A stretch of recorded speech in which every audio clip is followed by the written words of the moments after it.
picture tells the story කියලා කතාවක් තියෙනවනේ. මෙන්න මේ පින්තූරේ පිටිපස්සෙත් ඒ වගේ කතාවක් තියෙනවා. හැබැයි ඒ කතාව සතුට හිතන එකක් නෙවෙයි. ඒ පින්තූරේ ඉන්නේ ඔමෙරා සැන්චස්. ඔමෙරා සැන්චස් ජීවත් වුණේ කොලොම්බියාවේ ආමේරෝ කියන නගරයේ. මේ පින්තූරේ ගනිද්දී ඇයගේ වයස අවුරුදු 13ක්. ඇත්තෙන්ම කිව්වොත් මේ පින්තූරේ තියෙන්නේ ඔමෙරා සැන්චස් මේ යන ලං වෙද්දී ෆොටෝ ජර්නලිස්ට් කෙනෙක් ගත්ත ඡායාරූපයක්. මෑගේ මේ මොහොත ඒ කාලයේදී ලෝකයේ බොහෝ දෙනාගේ කනගාටුවට හේතු වුණ අවස්ථාවක්. 1985 නොවැම්බර් 13 වෙනිදා නෙවාඩෝ ඩි රුයිස් කියන ගිනි කන්ද පුපුරා යනවා. මේ පිපිරීමේ බලපෑම නිසා විශාල ප්‍රමාණයෙන් ලාහස් ගංගා නිම්නවලට එකතු වෙනවා. ලාහස් කියලා කියන්නේ වතුර ගිනිකඳු පාෂාණ සහ අලු වල එකතුවක්. මේවා එක දිගට ගලාගෙන එද්දි පේන්නේ මඩ වගේ. කොහොම හරි මේ ගිනිකඳේ පිපිරීම නිසා පුද්ගලින් 23000කට අධික ප්‍රමාණයක් මිය ගින් තියෙනවා. ඒ වගේම ආමේරෝ සමග ගම්මන 13ක් විනාශ වුණා. ලාහස් නිසා ගෙවල් විනාශ වුණු වෙලාවක අවුරුදු 13ක් වයස ඇති ඔමෙරා සැන්චස් කියන මේ ගැහැණු ළමයා සුන්බුන් අතර හිර වෙනවා. ඒ වගේම එයා සිර වෙලා ඉද්දී එයාගේ බෙල්ලේ මට්ටම වෙනකම්ම වතුර පිරෙනවා. මේ පුංචි ගැහැණු ළමයා වතුරටයි මඩටයි හිර වෙලා ඉනවා දකින පිරිස ඇය වෙතනින් ගලව ගන්න උත්සාහ දරනවා. හැබැයි ඒක හිතන තරම් ලේසි වෙන්නේ නැහැ. පුංචි ඔමෙරාගේ කකුල් දෙකම විශාල කොන්ක්‍රීට් තට්ටුවකට හිර වෙලා තිබුණා.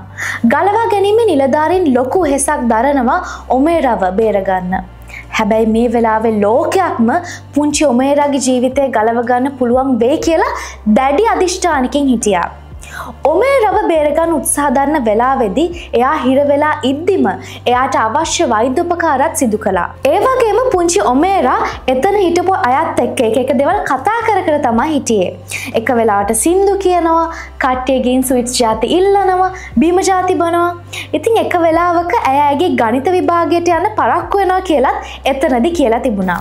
මේ විදිහට පුංචි ඔමෙරා වතුරයට හිර වෙලා හරියටම පැය 60ක් ගත වෙනවා. මේ ගිවිලා ගිය තප්පරයක් ගානේ කට්ටිය උත්සාහ කරන්නේ ඇයව එතනින් බේරගන්න. හැබැයි කාලය ගෙවිලා යද්දී ඇය ටිකෙන් ටික අඩපණ වෙන්න ගන්නවා.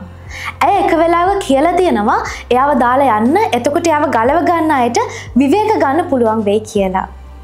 ඔමෙරා බේරගන්න පිළියමක් විදිහට ඇගේ කකුල් දෙක කපලා අයින් කරන කතා වුණත් එතන තිබුණු මඩ වතුර විෂ බීජ නිසා ඒ ඊටත් වඩා භයානක වෙයි කියලා ගලව ගැනීමේ කණ්ඩායම් නිගමනය කළා. ඔයාලට මේ වෙලේ හිතෙන්න පුළුවන් දොඹකරයක් පාවිච්චි කරලා ඒ කොන්ක්‍රීට් තට්ටුව අයින් කරන්න තිබුණා නේද කියලා. එහෙම නේද?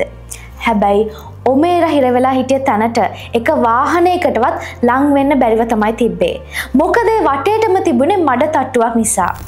කොහොම හරි දැඩි පරිශ්‍රමයක් අවසානයේදී ගලවා ගැනීමේ නිලධාරීන් තීරණය කරනවා ඇයව බේරා ගැනීමට තව දුරටත් උත්සාහ කිරීමෙන් ඇයට සිදුවෙන හානිය වැඩි වෙනවා කියලා.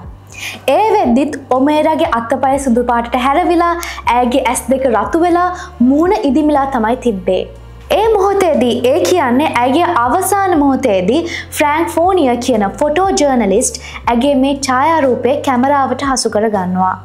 ඒ ඡායාරූපය තමයි සිදුවීමෙන් පස්සේ ලෝකයේ බොහෝ දෙනෙක්ගේ කතාවට හසු වෙන්නේ. කොහොම නමුත් අවසානයේදී ඔමෙරා සැන්චස් සුන්බුන් අතර හිරවීමෙන් ඇයගේ අවසන් හුස්ම හෙළනවා. මරණයට හේතුව විදිහට සඳහන් වුණේ ගැන්ග්‍රීන්, ඒ කියන්නේ ශරීරයේ අංගයක රුධිර ප්‍රවාහය අඩුවීම සහ හයිපොතර්මියා, ශරීර උෂ්ණත්වය අතිශයින්ම පහත යාම යන කරුණු.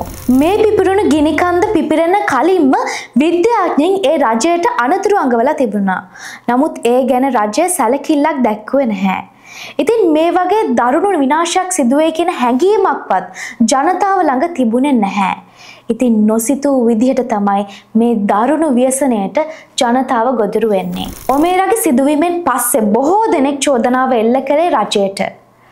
ෆ්‍රැන්ක් ෆෝනියර් විසින් ලබාගත් ඔමෙරාගේ ඡායාරූපය 1986 දී World Press Photo of the Year prize එකක් ලබා ගත්තා. මේ ඡායාරූපය බොහෝ දෙනා අතර විවේචනයට ලක් වුණා.